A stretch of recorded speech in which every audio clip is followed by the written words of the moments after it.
All right, guys. I think we are live. Welcome to this impromptu discussion. I'm Push Dustin, as you guys are probably well aware.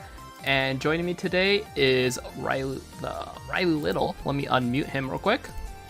Hey, right. Push. Thanks for having me. And also Alec and stuff.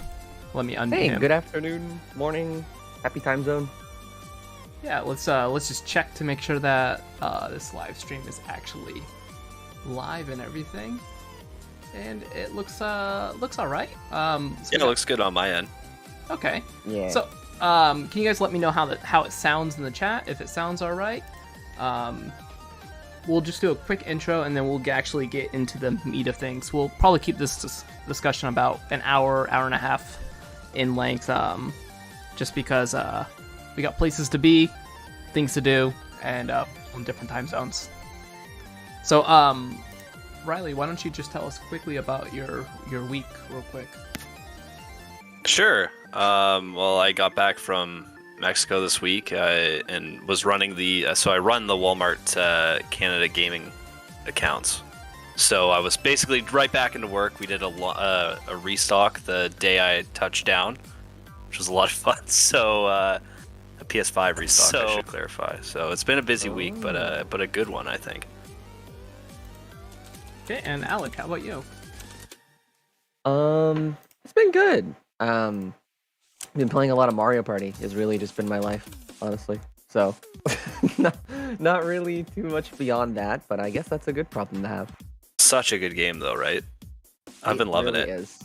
Oh my gosh, it's funny. I don't know if it was with Push or with who, but somebody brought up recently to me that like really seeing the success of Mario Party Superstars, it really was just as simple as adding some online to a Mario Party game for it to just do as well as it's doing.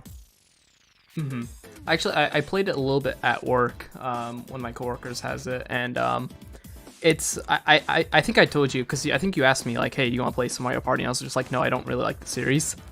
And I actually did kind of enjoy Superstars. There's some things about it that I was just like, oh, this is really weird. Like the fact that they have like a menu within a menu at the beginning, and you have to like select the number of players before you go into a menu. Like you can't just select the players after you select the board. Like stuff like that. The beginning intro every time. Yeah, like stuff like that is very weird, but it's still kind of fun. Yeah. All right. Yeah. And yeah, for me, I had a very, very busy week. For those of you who don't know, I work at Q Games as the PR and community manager there, and we just announced that we got the IP rights for the Tomorrow Children back from Sony. So that was an amazing announcement, and I was so stoked to finally share that with the world because I've been sitting on that for a while. That's very cool. I mean, you probably can't talk about specifics, but like, how long have you guys been trying to do that? It's behind the scenes. It's been something that's been an ongoing conversation for a long time. But it's amazing. Yeah, it's really cool to see it all come together, and we have so much planned. I'm so excited. So please go check out Q Games if you want to learn more about that. And we got Nerbion and Lonely Homegirl in the chat. Oh, hi. So yeah, but we're not here to talk about work or anything like that. We're here to talk about Smash and the future of Smash. So let me pull up my editor, and hopefully this will work. Let's see. That did not work. Okay. Well, anyway. That did not work. Okay. Well, anyway. Let me just close that. Okay.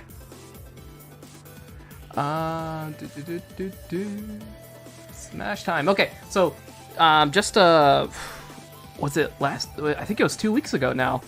Sakurai published his last column in Famitsu, and with that column, he also had a really in-depth interview with Famitsu, talking all about how he wrote his column for all those years, which I haven't gotten around to translating yet, but that'll be maybe next week.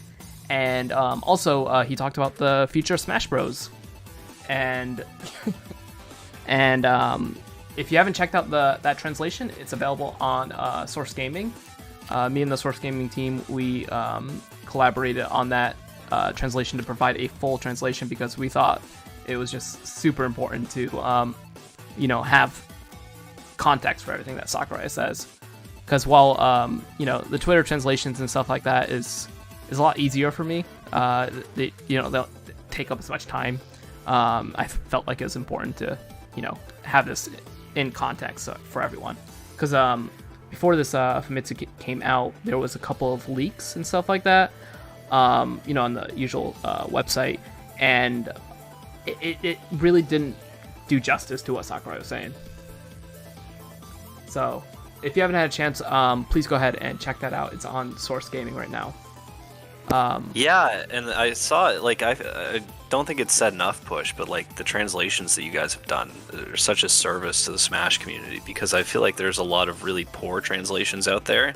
Yeah. That bring like a different light, or like just like misconstrues what Sakurai is trying to say, or means, right? Like it deprives it of context. So, like you going through the effort of translating that for Source Gaming is like invaluable, I think. Yeah, it does take up a lot of time, but like you said, it's so valuable to have that context and to make sure that Sakurai's being accurately represented.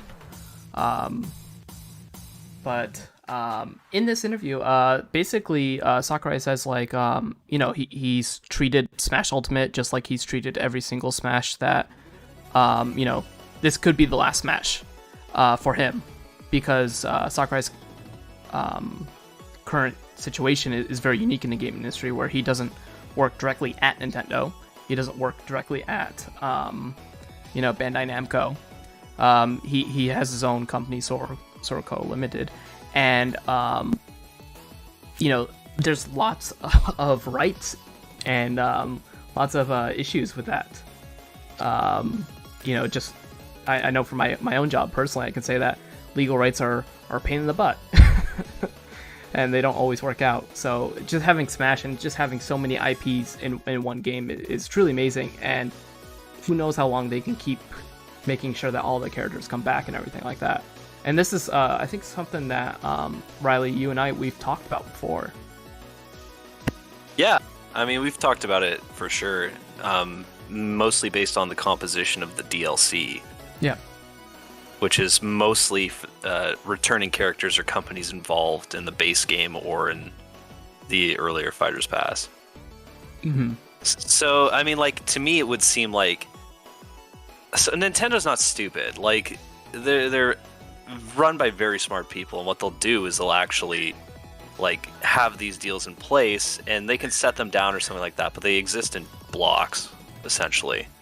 So like now you can go back and go like, hey Square Enix, like we want Cloud and Sephiroth back, Cloud, Sephiroth, and Hero back, and also like supervision for anything they may want to add for Sora and stuff. So I feel like that like they've left themselves the ability to maneuver instead of adding like a Crash Bandicoot and like a Ryu Hayabusa and like a Doomslayer, like all these different characters that at one point in time, not Doomslayer anymore, but at one point in time required like the input of like so many additional companies. So I do feel like they've left themselves the ability to work with what they've set up.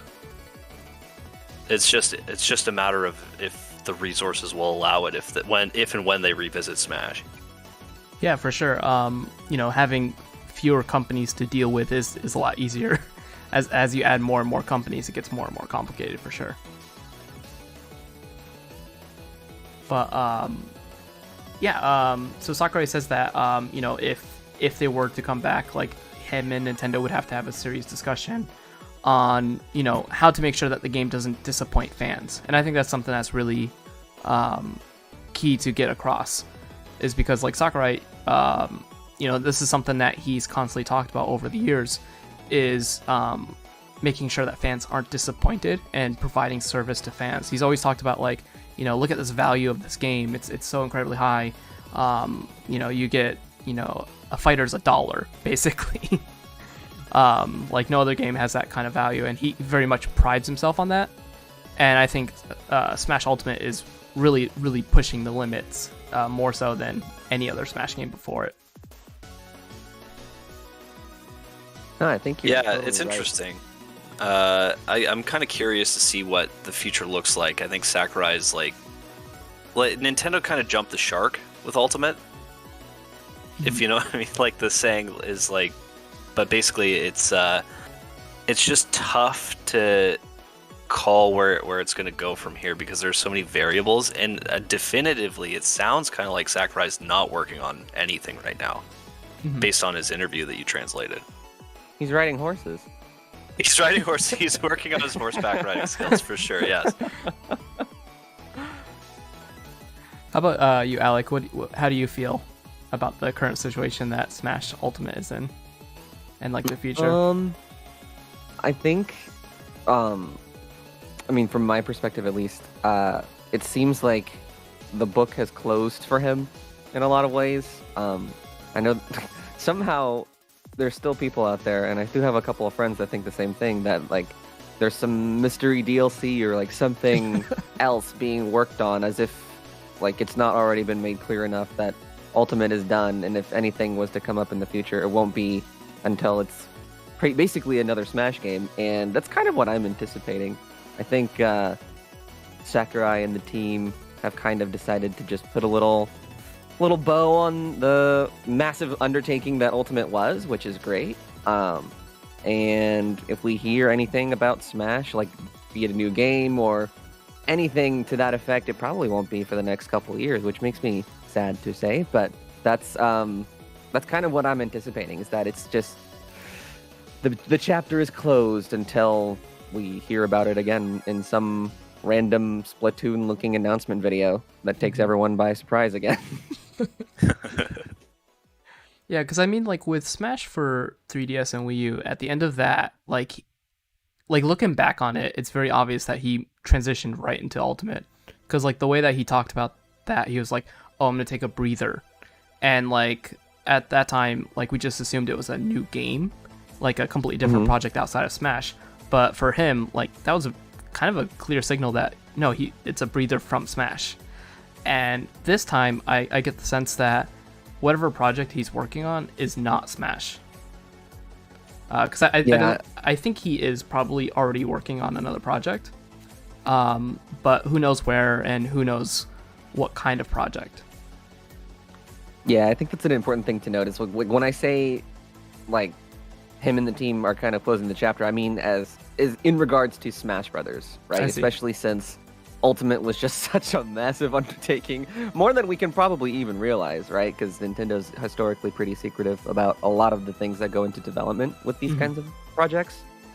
So, I do think you're right. I mean, if he's up to something, it's like definitely not going to be Smash related. Hopefully, maybe Kid Icarus related. Please. That would be great. I would absolutely love that. Kid Icarus Uprising was so good. Ah, God, I know. It's one of my favorite games on the 3DS still to this day. Here's the question, though. If he is working on something, which I think we probably all think he is, what do you think it is, and is it with Nintendo? Yeah, so this is something that I've gone back and forth with, because, like, you know, we know from, I think it was Facebook, that he had talks with Oculus. Oculus is trying to court him into becoming a developer for them and develop a VR project or something like that. What the heck? Yeah. That I think Liam Robertson reported on it on Did You Know Gaming about 3 years ago. But yeah, it's just like he could work for any other company. He doesn't have to work with Nintendo. And now with Iwata, with his passing, like Sakurai might feel less tied to Nintendo. Because like very much such a weird thought. Because like very much with Ultimate, like he's always referred to it as like Iwata's final request for Sakurai, and I think that kind of motivated him to to stick around and to really deliver on the DLC. And there's a couple of times, even with this the second pass, the second fighter pass, Iwata was directly mentioned. Like I think with Steve, when Sakurai was talking about the guy with glasses, I'm pretty sure that was referring to Iwata. Yeah. And then also with Sora, he mentioned that in the Famitsu translations I posted, he mentioned that Sora was number one in the Smash request that Iwata helped do. So I think it was something that was very much kind of orchestrated by Iwata. Fighter Pass 2 was kind of planned from the beginning. Man, that's wild how far back some of this stuff goes. It's interesting to me. Sorry, I didn't mean to cut you off, Alec. No, you're good. Okay, but it's interesting to me because I feel like Sakurai has been pretty open and honest about like how involved he was with this game and how he just wanted to really do right by Iwata. Even to your point, Push, about the like the Sora reveal and stuff like that. Like he mentioned him by name and said like this, like we decided to not tell everyone that Sora won the poll because like we didn't want people hounding Disney and everyone to let him in, right? So but in that regard too, like Nintendo, despite the passing of Iwata, opted to make Sakurai the figurehead for all of the marketing for this game, which to me is like a pretty good show of trust from Nintendo. Yeah, that he is someone that they see as the face of this IP. So not that he can't go and work on whatever he wants, because he absolutely can, but I feel like Nintendo has invested in him to an extent that they probably want to keep funding projects that he wants to create. Yeah. If that makes sense. Just based on him being the sole marketing head for the entire Smash Brothers franchise, which is the third best-selling game on Switch. Best-selling fighting game of all time. Like that's a big investment on their end. Yeah, he's got a lot of pull. Yeah, for sure. This is something that we've talked about, like Nintendo investing in Sakurai and putting their trust in him. And I think that is a very good point because he is very much Smash for a lot of people, and I think he has a lot of visibility, even among less hardcore Smash players. Like I think a lot of people would recognize him as one of as a video game developer. Yeah, he's like a rock star of the industry. Yeah, he's like a Cliffy B or Shigeru Miyamoto, right? And there are Cory Balrog. Like there are only so many of those types of figures, Hideo Kojima, that exist within the industry right now. So I don't know if Nintendo would let him go, and even if they're not ready for the next Smash, like funding a project that brings him over into the next timeline, like development timeline. I mean, not an MCU thing I'm referencing, but like a development timeline over to the next Smash. And I apologize again, Alec. I cut you off again. So you go ahead. I was basically just gonna say he's seen to the degree that Miyamoto is for a lot of people, where like they recognize the guy, like that's the Mario guy. So you kind of just said what I was going to say. Yeah, it's kind of interesting to see like Nintendo also transition Koizumi into more of a figurehead, like with the Switch and with Mario in particular. Because like Miyamoto has kind of stepped back because he's more doing IP management nowadays, I guess, because he's been working on the USJ and I guess the Mario movie and stuff like that, right? So he hasn't been so involved with game development, I think. Whereas like Koizumi is now like basically Miyamoto's replacement in terms of having a big presence in directs and stuff like that. Yeah, he's like the dude that gives you Switch news, basically, and all the new directs. So. But Nerbion brings up a good point. Is what other company would serve Sakurai Coke Zero? That's a tough one. Yeah, it's hard though, because like I'm trying to think of where in Nintendo Sakurai could work, because I don't know. I feel like Sakurai wants to live in Tokyo. Like that's one of his like major requirements is he has to be in Tokyo. And then I don't think he wants to work directly with Nintendo. So I don't think he would work at was it EDP? Is the Tokyo branch? I'm not sure. So I actually have a theory. Okay, what's your theory? Okay, so during the latest quarterly reportings from Nintendo, Yeah. they talked about various sales. So like Metroid Dread did really well, which is great. But one of the big points, one of the big takeaways is that they're investing $900 million into developing or enhancing resources to develop software. My assumption is that Bandai Namco, can't or isn't like a long-term home for the development of Smash Brothers. And so I think that eventually Nintendo will want to shift that away to a first-party studio because it saves them money. Yeah. Whereas like they might have gone with that studio initially because they needed a team. So I think that they're probably investing in a means of being able to better develop games like Smash, not Smash entirely, but at least like give some of the developers the room and the assets to be able to develop internally some bigger projects like Smash, for example. So I do think that it's possible that they're shifting developers, which would take a lot of time to build up a staff and studio for any project. So to me, that makes sense as something as a possible home, not a guaranteed home. Don't run wild with it, but like an idea of more of a studio or staff that can better assist with Nintendo IP, like a Smash Brothers, if that was the plan for the series. But since it's the third best-selling game on Switch, I would imagine that franchise is a priority. And they're already they would have an idea of what they want to do with it. Yeah. Even if it's like boardroom level talking about it, because they know that it can't stop. It makes them so much money. So I mean, these are things that are going on at a top level. Clearly, Sakurai. It sounds based on his articles that he's not involved with those discussions yet. But I would imagine they might give him a layover project or something like that until he's able to better head the studio or advise on some of the creation stuff like that. And they might even give them another project as they build up staff before they jump into Smash. So like there's that to me, like just $900 million investment in better developing software exclusively for Nintendo platforms is like, well, they might be doing something there. So it's just to me, it's just like it's a bit of smoke. That is I think that's an interesting theory, because I didn't get a chance to really dig deep into the financial reporting, but I think that's a good point, because as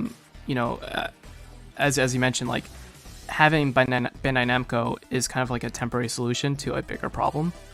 The fact is that there's no studio that is capable of developing a Smash Bros. Game within Nintendo, and if they keep on going the Bandai Namco route, it's going to be expensive. They're going to have to work around Bandai Namco's schedule, constantly pulling people from Bandai Namco's own projects to work on Smash, which isn't feasible or viable long term for Bandai Namco, right? So there's definitely incentive to create their own studio. The only issue is that the last times they've tried that for Smash with Game Arts, which was built up and made into an official Nintendo Tokyo studio, and then with Kid Icarus Uprising with Project Sora, those kind of failed in some ways. Like with Game Arts, Brawl was still super successful, sold buttloads, and was one of the most played games on the Wii, but it wasn't as critically acclaimed as like Melee or even Smash for 3DS and Wii U. And then with Project Sora, with Kid Icarus Uprising, the development of that game was very, very difficult for Sakurai. He's talked about the HR and building a studio was very difficult for him at that time. Yeah, no, it's interesting. I mean, it's hard to say. I think that Nintendo would probably give it a go. Yeah. Like to me, to your point, like Namco Bandai it's a temporary solution to a bigger problem. Yeah. It was a great solution because like very talented team, obviously, were able to put together like the most ambitious fighting game or video game of all time. So But eventually, like if you want people talk about Smash as a platform, like just release it and build on it forever. Yeah. And I don't see that as being a possibility unless it's like a Nintendo internal studio dedicated to that. Yeah, for sure. You know, even the Spirit events, they have to recycle them because the contract's expired. Yeah. Yeah, so, they don't have the developers anymore to work on those projects. They're gone. They're working on other things for Namco. So you need to establish an internal team in order to oversee that series if you want Smash Brothers as a platform. Yeah. And maybe what Nintendo's plan on doing is they'll build up the studio, have them work on a different project first, and then work on Smash or something like that. That's what I think. I think that makes the most sense, like a test project, right? Yeah. You can't just throw them into Smash Brothers because there's too much room for error at that point. Like you have to deep water, deep end. Give them a small project while they build up the team, and then like I don't know what role Sakurai has in that. He probably doesn't want to become an employee. I don't blame him. I think he's doing very well for himself as a contractor or outside entity. So I think if he's brought in as an advisor, if he's brought in again as a director role, they can plug him right into that studio. And he'd be fine. But just based on even the marketing, though, like they're not going to turn their back on Sakurai. Like Sakurai has to be involved in the next Smash. Yeah, he has to. They made him the face of that IP. And I think like in terms of like mutual respect, I think Nintendo would want Sakurai to be involved, or at least invite him to be involved. Yeah, absolutely. What was it? They announced Brawl, and Sakurai's like, "Oh, good for them," and then they pulled him aside like that day, and Iwata did in a hotel, and they're like, "Yo." Yeah, it was they were like we were gonna port Melee to Wii with online, and they said, well, actually, would you rather come back and make a new game? Yeah. So after they announced it, right? So they kind of put him on the spot a little bit there, which is kind of like, do you want in or out? Like, we're gonna do this if you're not interested. So yeah. It's it is interesting. By the way, go ahead. I was just gonna welcome Hero Techne. Hi, welcome. Yeah, I didn't know about the time, and then Push randomly said 1 minute. I was like, oh. Sorry, man. I didn't get the notification for your last message. Yeah, it's all good. It's all good. So Alec, sorry for cutting you off. Yeah. So as Riley was saying, like, to the point of Sakurai has to be involved with the next Smash. Is there gonna obviously there's gonna be a point where that won't be true? Yep. Would that be something that you think would impact the overall reception to a new Smash Brothers like that?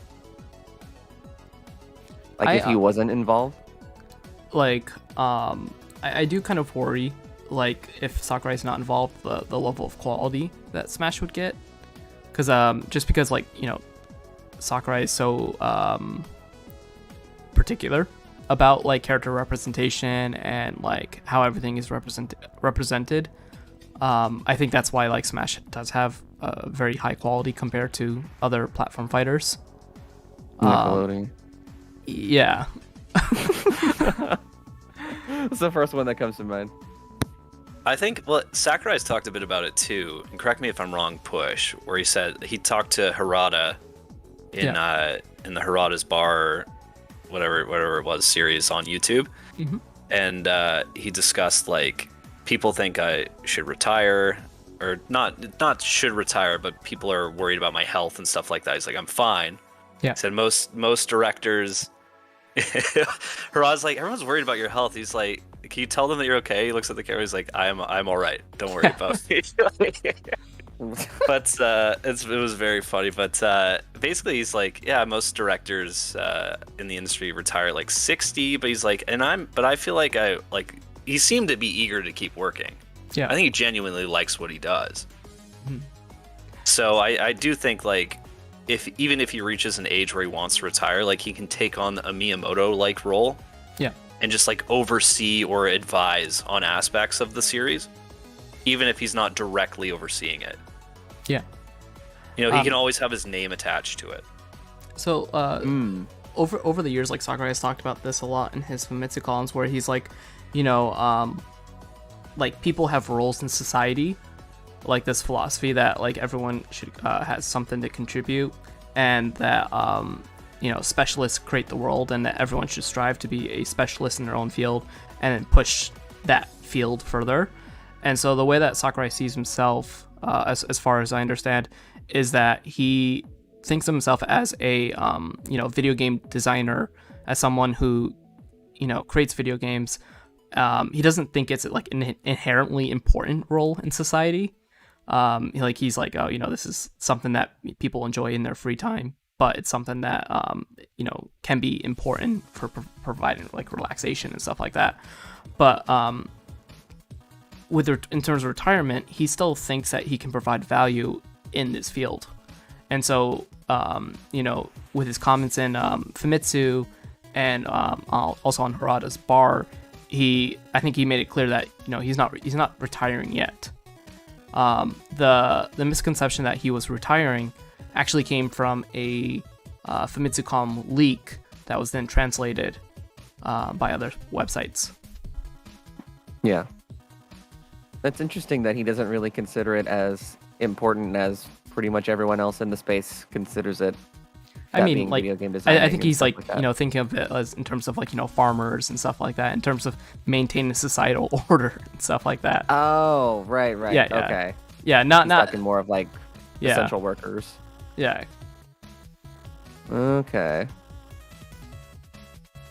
Interesting. But what do you think, Hiro? Yeah, what do you think? Well, I'm trying to follow what you guys didn't say in the first place. Well, what do you want me to say? Like, do you think Sakurai will be coming back for the next Smash? I definitely think Sakurai would at least oversee. I think Sakurai would at least try to take some part in it, like some kind of like important work, because I feel like Nintendo's also made like Sakurai such a huge advertising point for Smash nowadays, rather than like being a backhand of it. Mm-hmm. Like just like, oh yeah, like the no face developer, but like they're literally making him the face of like all the presentations and all that now too. Yeah, I feel like Sakurai needs to be there at this point, whether if he's actually working on the game or not, or at least as the face of the project. Mm-hmm. Because then you guys were touching upon it a little bit earlier that like Sakurai doesn't want to retire or anything, because he still sees he has like so much work he can do in the game field and like be important to the field, whether that's his own project, Smash, or whatever the case. Yeah. So I guess the next topic is where do you think Smash can go next? Like, do you think that this is the actual peak of Smash? I do. Well, yeah. Do you want to go first, Alec? Sure. No, I like. It's funny because reading all the translations and stuff that you do, which big thank you to like everything you contribute to the Smash community as far as translations go. But it really seems as though, as far as my understanding, getting a project like Smash Ultimate put together was almost impossible in certain ways, especially reading some of the things that went into like Sora, for example, or any other past characters, really, or even just bringing back some of the older ones to insinuate the idea of doing something like that or more again. Mm-hmm. I don't know how possible that would be, not just from a licensing or character inclusion standpoint, but also from a sense of scale. Because this was obviously really, really large and after all is told and everything, as far as content and also like actual duration, because it's been what, like 3 years, 3.5 years, something like that. 3 years from since start to finish. 3 years since the game came out, right? Yeah, so like not even including entire development time either. So yeah. It was a long and massive undertaking, and I don't know if I have the confidence in me to be able to say like, yeah, they could do it again, not because of any sort of lack of skill or anything, but just sort of the limitations of time and resources really is just going to be the main constraint, at least in my head. So will they be able to do it again? I don't think so, but is that a problem? I also don't think so. Hiro, what do you think? I definitely agree that like Smash's roster is never getting bigger. Like that's like our absolute peak. And honestly, I'm so happy that like Nintendo ended the DLC on Sora, because that adds Disney into the mix, and then people are gonna be absolutely ridiculous with their requests, because they're gonna see, Disney, that means you can add TV characters to the game. I think people are gonna like scream about that. But that side tangent. Yeah, I truly believe that like this is at least roster peak. The best case scenario is Ultimate's ported in the future, but it's literally just ported. There is nothing added or anything. It is just a port. Otherwise, I think Smash would do, semi-reboot. It'll do its own thing. Touch up characters here and there. I'd say at least half the size of the current roster. Something like that. Yeah. How about you, Riley? I think I'm gonna take a bit of a different stance. I think that Nintendo kind of boxed themselves into a corner. Like, I don't think you can release Smash Brothers now and not have Banjo-Kazooie or Sora. Or King K. Rool or Simon Belmont or Cloud. Pichu. Because... And I think Sakurai kind of... Yeah, Pichu, yeah. Well, I mean, like, once they're a Smash character, they're, like, forever a Smash character. Yeah. Like, there's not... So. It's like, now Corrin is always a Smash character, and if they're not in Smash, they're missing. So, like, not that Corrin is make or break, but, like, my point is that I think that anything lesser than what Ultimate has provided is inherently lesser. And fans will note that, and that's what they will focus on. So I think that the best option, honestly, is like a port of Ultimate that establishes the IP as a platform. Now, that would actually give Nintendo the ability to, if they wanted to keep the roster intact, they could re-up all of the licensing agreements that they have for this new port. I think a lot of the companies are very willing to participate.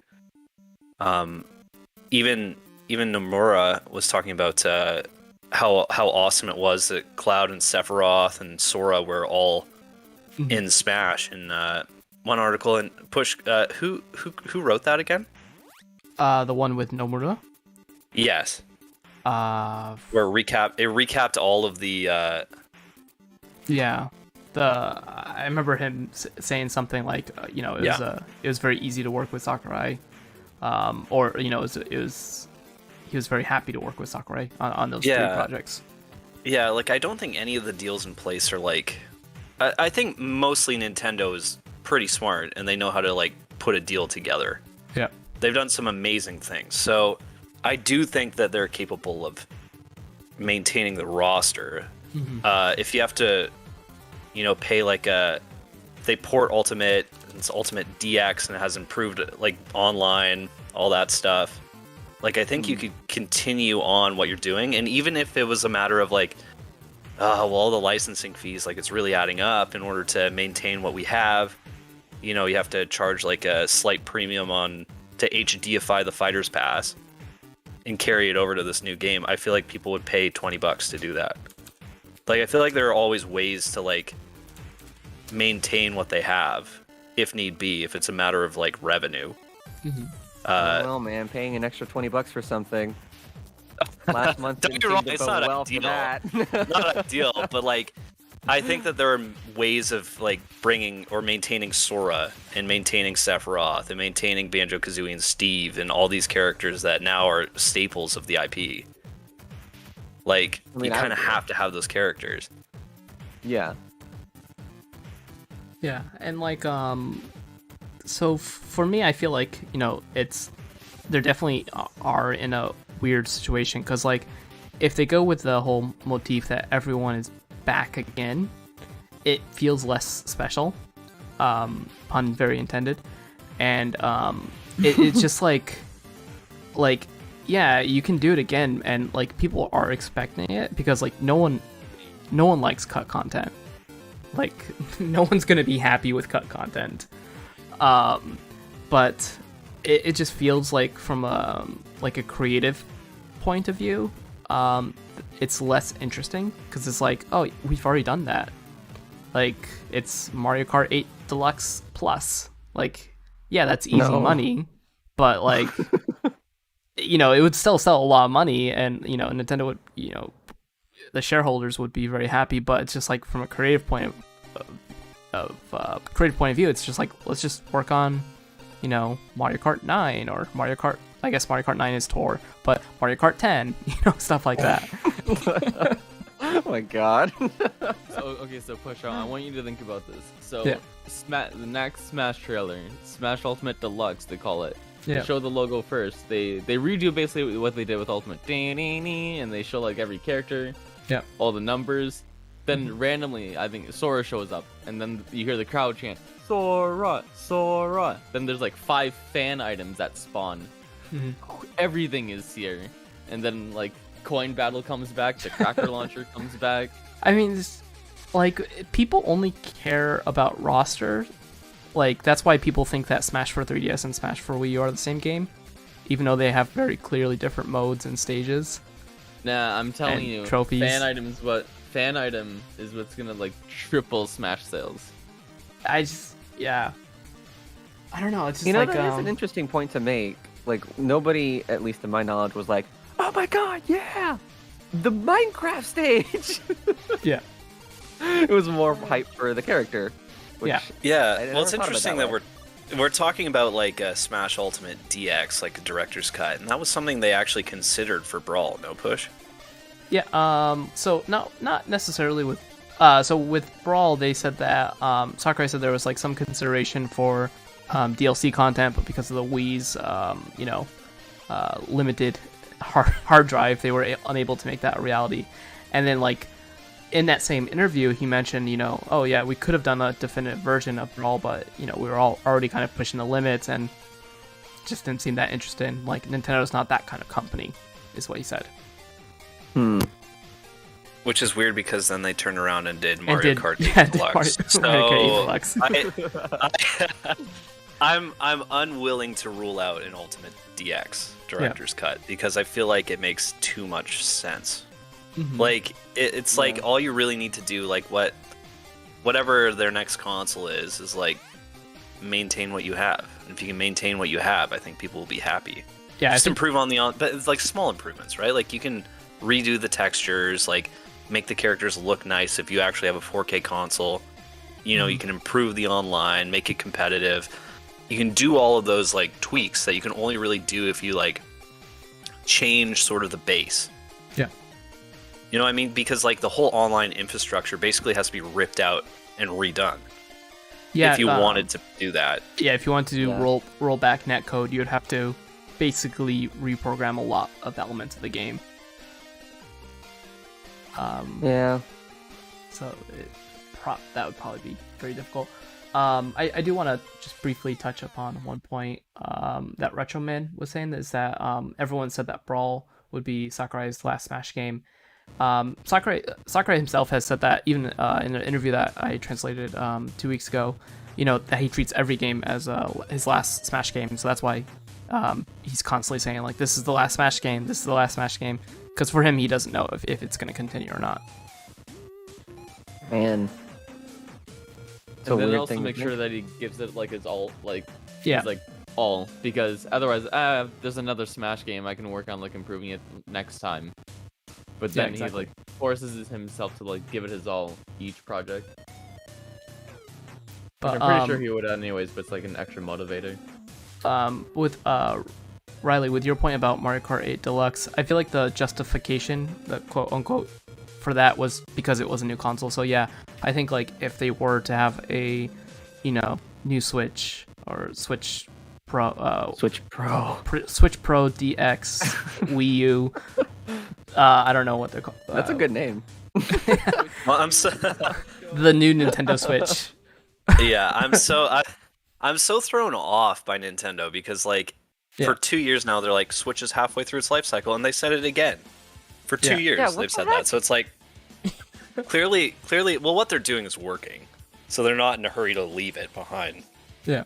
So I think that and I do think that the generations are changing. Like the Switch Pro is going to have, if it's real, it's going to have a ton of exclusives based even on third-party stuff because it's stuff that can't run on the current model.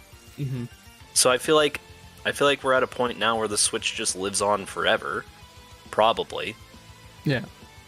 But will it? And they just keep like upgrading the hardware. And it's the Switch Pro or the like Switch 2, Switch like it's. I think that Nintendo's found their niche. Yeah, with new Nintendo Switch, new Nintendo Switch XL. Like they can do all that stuff. So I think we're at a point now where the consoles kind of are what they are, and you don't really need to launch anything entirely new. That Nintendo also combined its handheld and home hardware, like divisions. So they're clearly sticking with this idea.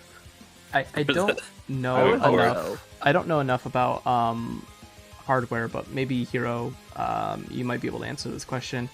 I think I remember reading on Twitter that like if they went with a different graphics card, like if they upgraded the GPU, then games would have to be recompiled and they wouldn't work. Is that correct? Do you know? I would need to check that. I haven't honestly read too much about the Switch GPU.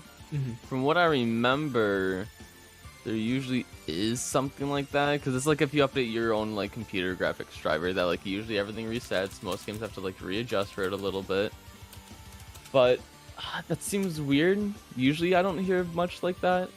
It's really hard to say. Also, hi Matt, what's up?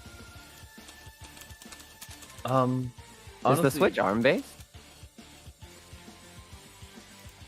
Not sure. Maybe someone in the chat can let us know.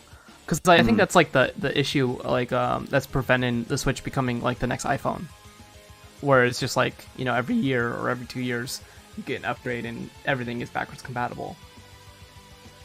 Yeah. Well, yeah, and especially with iPhones too. Like you need to patch the content. Yeah.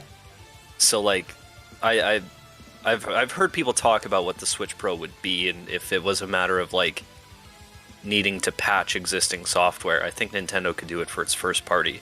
Yeah. I'd imagine that most third parties would probably be willing if Nintendo was willing to assist. Sorry, Nerbion in the chat was just like, I don't know how video game consoles work. I don't even know how games work. It's truly magical. I know we were talking about like Switch is halfway through its lifespan. What's hitting me now is that like by March it's its 5th year already. It's crazy. Which used to be the normal lifespan of a console, right? Yeah. About 5 to 7 years. My perception of like a console's lifespan is always messed up because I keep on thinking about the Wii and PlayStation 2, which both lasted way longer than they should have. Well, the PlayStation 2 was still a good console. Yeah. Wii U, I'm sorry. Wii U was something else. Yeah. But I don't know. It's really hard to say if it's like actually in like its halfway point, because definitely Nintendo's hardware has held them back considerably, and I don't like the idea of them making the Switch Pro, because the problem is Nintendo is like the one company that like, oh, we're making a special version of this console that's actually going to be beefier, but it's also going to have exclusives to this console. It's like, Nintendo, don't, because like I know I've had this discussion with you like 50 different times in the past push. With the PlayStation 4 Pro, it is literally just better graphics, and there's usually settings in most games that come after its release. And you can be like, oh, what are you playing on? And it like usually just senses, hey, are you on the PlayStation 4 Pro or you're in the normal PlayStation Pro? Like all games still work with it. Yeah. It's just obviously your graphics are going to be dipped a good bit. I would rather have that kind of system though, because then it's like up to the consumer to choose what version. Like the Xbox Series S and the Xbox Series X, and the PlayStation and PlayStation Pro, 4 Pro. I think that's actually like kind of a nice system, because like if you're really hardcore, then like you can get the best. But if you're like a casual gamer, or you know you're buying a console for your kid or something like that, you can just get the entry level model. Exactly. I think it's a lot better of a like, it's more consumer friendly in comparison to like how Nintendo handles like a pro console or like a new console. Well, like they've only done it really with the 3DS, the new 3DS, where they had like 2 games that were exclusive to it, or 1.5 games. And that's why I'm worried that they're gonna like tackle the same thing with like the Switch at some point. But I think I was talking to with you, Riley, about this, and like I feel like Nintendo has to kind of release a new console eventually, like sooner than later, just because of like Yeah. private piracy on the Switch is becoming more and more rampant. Like if you look at the shared content on Smash Ultimate, it's a bunch of like mods and stuff like that. Like there's Among Us. Yeah. There's like potentially nude mods or stuff like that. It's gonna be an issue. It's gonna be a real big issue because like developers aren't gonna want to make games for a system that's hacked open, because that's lost revenue. Yeah. Yeah. Yeah, it's something they have to address for sure. Also, Pokemon and SMT5 already like both leaked. I know SMT5 just came out today, but like SMT5 leaked like a few days back. Yeah. Both those games were leaked, and then like you could Kotaku was writing articles about like playing Metroid Dread on emulators the first day it came out. Like it's kind of insane.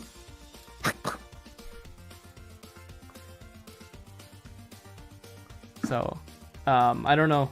But I think they said like who was it? Furukawa recently said that like because of the chip shortage. I don't know if I was just reading into it too much, but like because of the chip shortage, they decide not to release a new console or something like that, or that they had to drop projections 1 million units. Yeah, they had to drop the projections and stuff like that because they couldn't make enough Switch consoles. Yeah, Man. the chip shortages really suck because like it's still hard to find a PlayStation 5 and like other like graphic cards and stuff like that. It's PS5 and those other consoles. Yeah. Yeah, that's definitely something that we live with in my career currently, is trying to get those consoles out as quickly as possible. But yeah, the demand is just so far out. If I don't yell at you on Twitter, it won't happen faster. I'm making them as quick as I can, guys. I swear. I'm playing to the head of Walmart Canada Gaming right now on Twitter. That's Please it. do. I'm writing a tweet longer. That's gonna magically fill the cabinets with PS5 consoles. Actually, beautiful thing. You're like Santa's helper, like the elves or something, like just like banging your hammer on. I can 100% see Riley in an elf costume. He has the hair for it. Oh man, thanks. No, do you know the elf from Rudolph the Red-Nosed Reindeer? You have the same hair. Oh, the claymation. Yeah, I want to be a dentist. Yeah. Hang on, I'm opening up Photoshop. I'm just recoloring his hair brown and sending it to you. Oh no. Then you have your Christmas profile picture. It's kind of good, actually. I like that. Thank you. You're doing everyone on Twitter a service. Yeah. Can you add a Walmart name tag to him? Sure. Thank you. First Haley Joel Osment, second. What's his name? He has some kind of name. He does have some kind of name. Hermie? He does look like a Hermie. Thanks, man.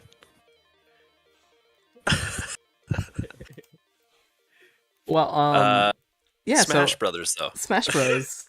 I guess we'll just quickly go over if there were to be any cuts, who would be cut? Corin. That was pretty quick. I don't know actually. Who would be cut? Like one character? Like just in general. Like who do you think is on the chopping block? Track's agreeing with me.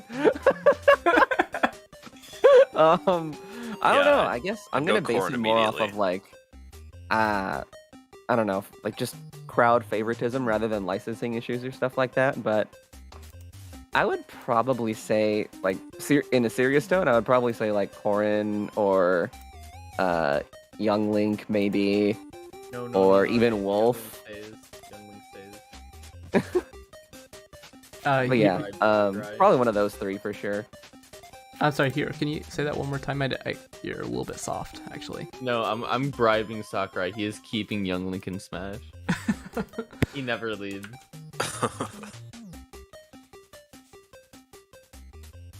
Honestly, I don't want to cut any of them though. I mean, Like that's Yeah, kind of me the neither. No line they're walking, eh? no one likes to be cut. No one likes it, I think. Then you hear Push mumble. What about Crom? You think he wants to stay? I don't think he Crom. wants to stay. Crom's I tired. don't He think wants to go Crom has home. his heart in it. Crom was actually an oversight. Like it's actually a bug that they haven't fixed yet. But hopefully in patch 14 they'll just remove Crom. Ooh, Ike is probably on the table for that discussion. Ike, yeah. Ike? Like, who plays Ike? Do you know? Noobs. We like Ike. No, don't give me that. Who- we who? like Ike. Who's Noobs. we? We like Noobs. Ike. Noobs. That's the thing. Like when you're looking at it, everybody wants to cut like the clones or semi-clones, but it's like those are the easiest characters to keep. Yeah, they are. Like they're 'Cause, done. Development. Like they're right there. Here's my thing. There's no right answer here because I know for a fact, like any character I say, just all the mains of that character come out of the woodwork and they're like, actually, I play that character and you're wrong. I, as a matter of fact, love Alf. He's very strong against Incineroar. Yeah, it's so hard to like think about like who would they cut, because like Pick before one, it's like Push. because it's like Cloud seemed like an easy choice before because of the licensing, but now that the fact that they have like Sephiroth, Hero, and Sora. It's just like Cloud's probably not going anywhere now. Like if he doesn't come back, then those 4 don't come back, and that's a huge chunk of the roster already. Are you thinking more of licensing or just like who you would realistically feel like would tide over well if they were excluded?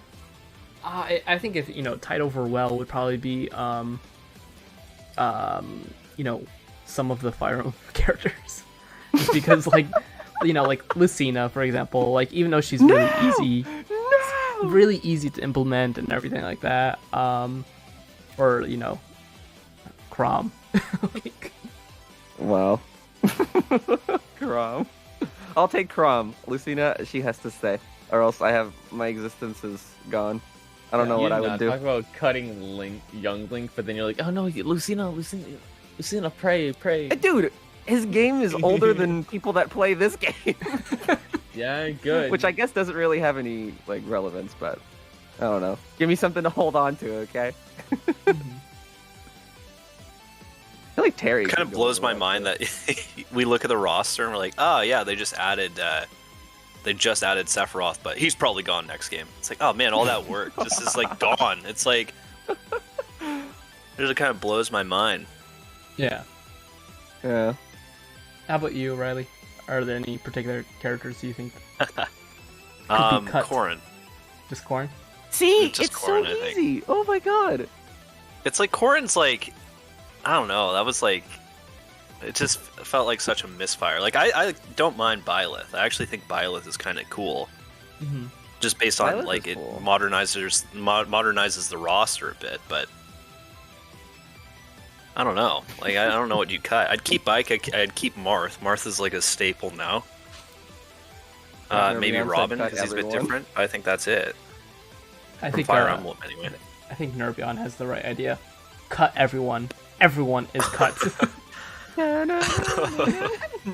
love No the one is here. I love the fan edits of that trailer when it was back in E3 when it was just like no one is here. Oh yeah, I remember seeing that. So funny. Just reminded me of my That's birthday parties. connected. Oh, sorry about that one, bud. Made him relive the trauma. Yeah. I'm sorry, man. I was busy. Going to If Mexico. you had some hype That was- music.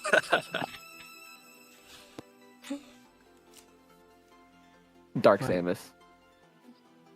Dark Samus. I wish Yeah. I wish they went further with Dark Samus. Like made Dark Samus a little bit more unique. I think she looks cool. Yeah. The animations look cool. It's just a shame that it ended up being just like an Echo Fighter. Yeah.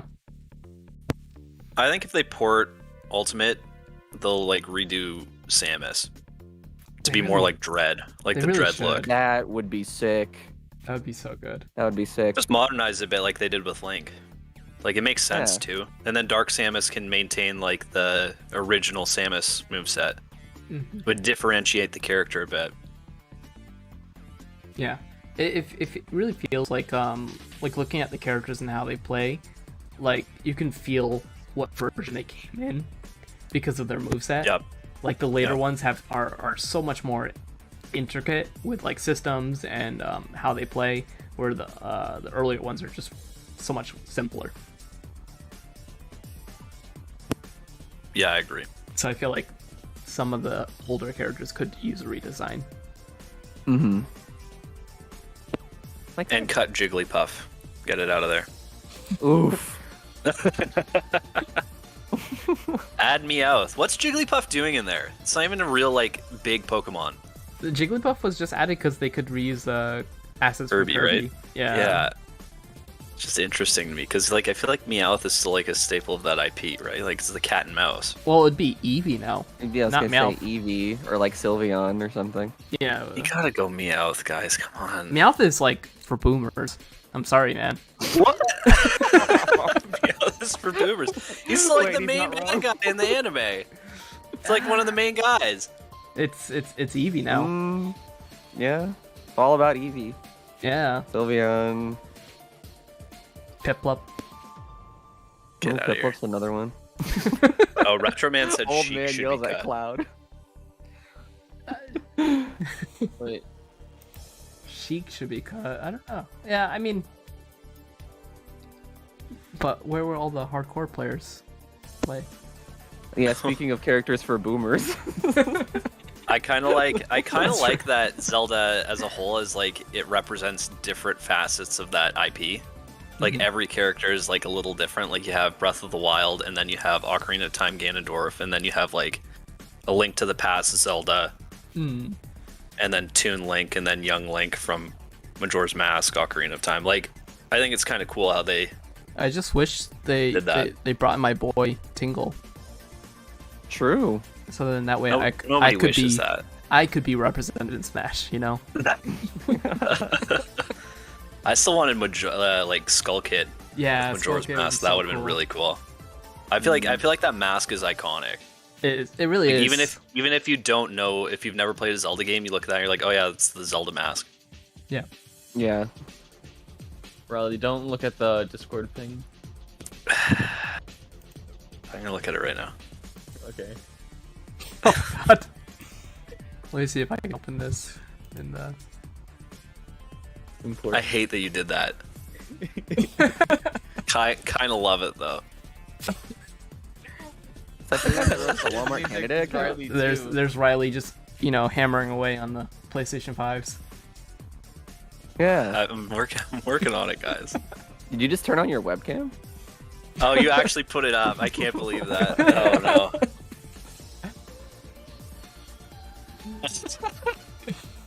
Why? Because you look like him. I'm gonna make that my DP for sure. I have Oh, to. Matt makes That's a so good funny. point. Dr. Mario? Oh yeah, Dr. Mario. I wish. Dr. Mario? Dr. I Mario kind of should like be. Dr. Mario now. It should be reworked though. I agree.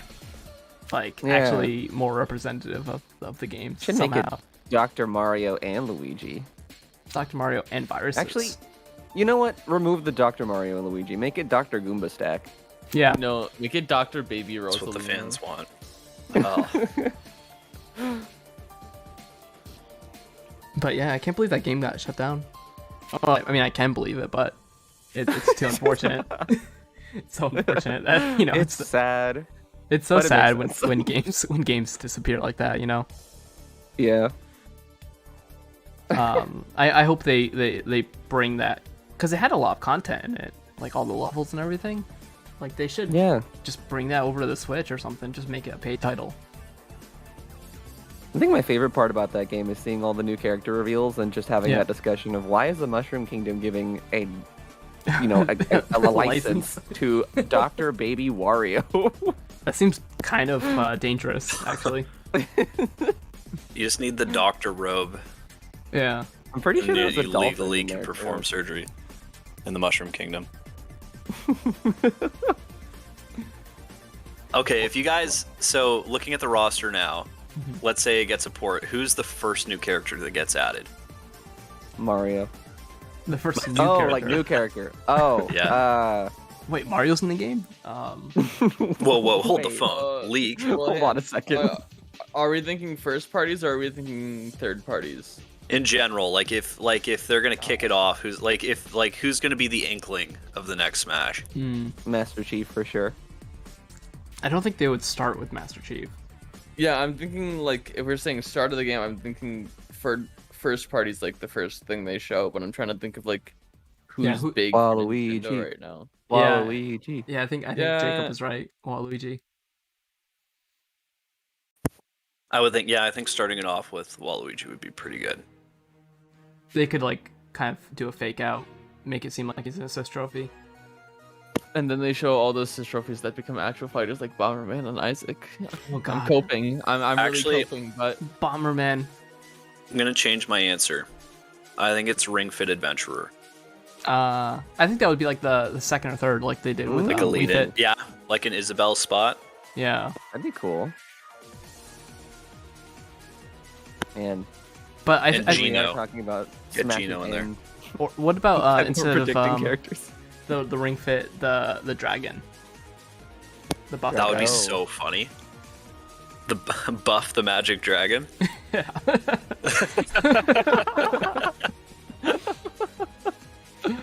I'm just gonna call him that now. Yeah. They call him Buff Dragon, and it's all I could. That immediately came to my mind was Buff the Magic Dragon. Oh yeah, Dragox is his name. Thank you. Yeah, and Ganame. Is it not Drago? Dragox? I don't know. Is it Drag Auxiliary? Or is it Draco like the pronunciation? So if I don't hear anything, if I just like see the words, I have a very hard time of understanding of how to pronounce things. Cause like Yeah, 'cause my brain is just like I don't know. makes up words. Okay. Retro Man has a question for us. How many newcomers do you think they'll have for the next Smash game? It really depends. Not 11. Because like if That they is just bring insane. everyone back, then it's probably gonna be like 5 or 10. Yeah, 5 would Yeah. be the cap, I think. Between 5 and 10, you think? Yeah. And Including then, Echoes, obviously. yeah, exactly, including Echoes. Nervion said 90.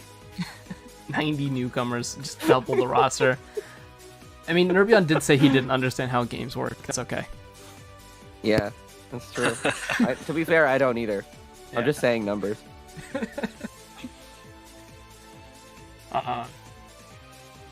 90 newcomers. I don't think I could even come up with 90 newcomers for Smash, like without like just pulling stuff up. Like, yeah, they're gonna have like Buff Day to Day. They're gonna have Among Us guy. Among Us Guy Red, Among Us Guy Blue, Game All Boy the Koopa Advance. Kids.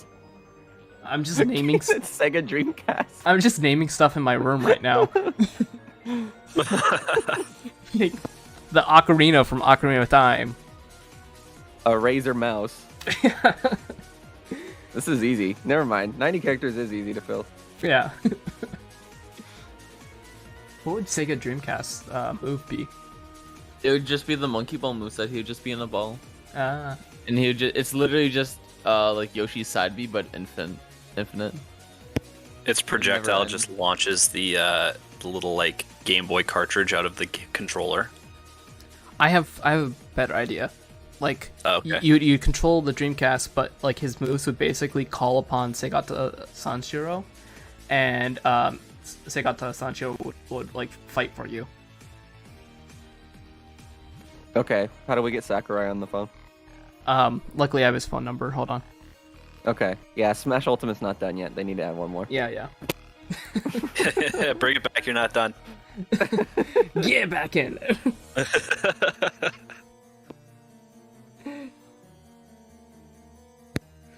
Oh man. Okay. Well, does anyone have any like let's start wrapping this up, I guess. So what are your final thoughts on the next Smash? If it's possible, what will happen, etc., etc. I think it's possible. And by that I mean it's definitely like I feel pretty confident that we'll get a new Smash eventually. I don't think it's going to be as soon as some people might be suggesting that it will be. I'm gonna guess just at least like 3 years before we even hear anything regarding rumors or an official announcement or anything like that. I think the team's pretty much done with it for the time being. But again, I guess we thought the same thing from Smash Wii U to Ultimate, so could be wrong. And I do think that Sakurai will have some degree of involvement. I feel like, if anything, at a bare minimum, it'll probably be more from a leadership position, maybe a little bit less directly in the trenches. But again, still possible. And I don't think it'll be quite as big as far as content goes. But again, like I said earlier, I don't think it'll be from a lack of skill or anything like that. Just the scale of Ultimate is just really, really big. But I don't think that means that you can't use those same resources and time for something else. They could take Smash in a little bit of a different direction rather than adding a whole bunch of content and characters. Maybe we bring back something like Subspace Emissary, or anything like that. I think would be a welcome addition in place of bringing back the entire roster, right? Because I don't really think that's necessarily feasible long term. So being able to make the decision of like, well, if we're not going to have this, we'll do this sort of energy about it, I think is definitely more likely in the future, as opposed to literally just compiling and the game's getting bigger over time and more expensive and requiring a bigger team. And, obviously all that comes at a cost. So new Smash, definitely. What it'll look like, I don't know, but I don't think it'll take the same creative direction that this one did, is my prediction. Mm-hmm. Well, Hiro, what do you think? Question again? What are your final thoughts on Smash's future? It's really hard to say. I don't think it's gonna come anytime soon. I think at least actually no, that'd be like the same gap between. Well, how long was the gap between end of Smash 4 DLC and Ultimate? Like 2 years? Or 1? I don't remember. It was 2. I think it was 2 years. Like I'm Maybe. saying at least from reveal to end of DLC. Let's see. It was like a year or two. Man, Bayonetta, Smash 4 release. Hey, we have the Smash Ultimate timeline. True. 2 years, I think. Then no. Let's see. It was revealed and it came out in 18, right? Corn Yeah, announced 18. Corn announced December 15th, 2015. They were released 2016 February. Yeah, February and 3rd. Then the actual presentation was 2018. Yeah, so 2 years. 2 years. I can see I can see at least a 3-year gap between Ultimate and whatever next title is. Because I don't think they're gonna release it on the Switch. I think it's gonna be released on whatever next console is. I think we'll get a gap similar to Brawl to Smash for Wii U and 3DS, where it was like 5 years. I can see that too. Yeah. That makes sense to me. I think it's inevitable that there will be another Smash. Whether or not they can continue that same momentum and how they actually go about that will be interesting to see. We'll see what Nintendo does. If they set up a studio in Tokyo, or if they, if they start doing investments and stuff like that. I think that'll be very important to keep an eye on that. Yeah, I think so too. Because I feel like the future of Smash probably doesn't lie with Namco. Yeah. Lies with whatever Nintendo's able to put together. Yeah, you want to give your final Yeah, thoughts? I guess my turn. Sure. I think Nintendo kind of built itself into a corner a bit. I don't, not that they can't make cuts, but I don't foresee a Smash Brothers that doesn't have like Sora, that doesn't have Banjo-Kazooie, that doesn't have like Steve. I don't think you can make that game without making people disappointed. So I think that I think the best option would be to port re-up on some of the contracts that they have for licensing, enhance the online, and ready it for a new generation of hardware. That would be my guess. And I think that you're probably right, Push, if they are going to build an internal studio to handle the franchise moving forward, it's going to be at least 5 years. Yeah. At least 5 years. And I would assume they'd have like a micro project to kind of get things operational before that. But you don't want to throw that new development team on Smash right away. yeah, and I mean, like, I think it would be feasible to do a port pretty quickly if that is the route they want to take, but I would honestly think that if you ported it, like, it would have to be justifiable for like new hardware and for audiences. So you'd have to make some major revisions. Like, it wouldn't be a Mario Kart 8 Deluxe situation per se. Mm-hmm. You'd have to retexture it. You'd have to build a whole new online for it. You'd have to add characters to it to make it more appealing. I think it would be a very big undertaking. So I think 5 years makes a lot of sense. So that would be my guess. Yeah. Is that they'll re-up on some of those, maintain as much of the roster as humanly possible, if not all of it, and then drop it again. I think Arrow has a good point in the chat that the roster can't keep growing forever. If Pokemon taught us anything, that design choice just isn't sustainable. Totally. That is a good point, because, like, you know, with Pokemon, they definitely reached that max, and then it did cause a lot of backlash, and, you know, a lot of fans were disappointed. Like, you know, bringing back the National Pokedex was trending on Twitter several times and everything like that. Well, yeah, and it's controversy that's still going today to the point where, like, the teams have to comment on it. Yeah. Like, regularly. So, I don't know. I feel like that's avoidable. Mm-hmm. Like, it's one thing when you have, like, 800 Pokemon. Yeah. Like, comparatively, this is, like, lesser. I understand that the animations are much more detailed and the work is totally different, but Yeah. I think that if you have the base there and you're building on that, like, that doesn't seem unreasonable. Not a guarantee by any means, but I don't think it's unreasonable. Mm-hmm. Well, I think that basically wraps up this discussion. If you guys have any requests for future discussions, let me know in the comments.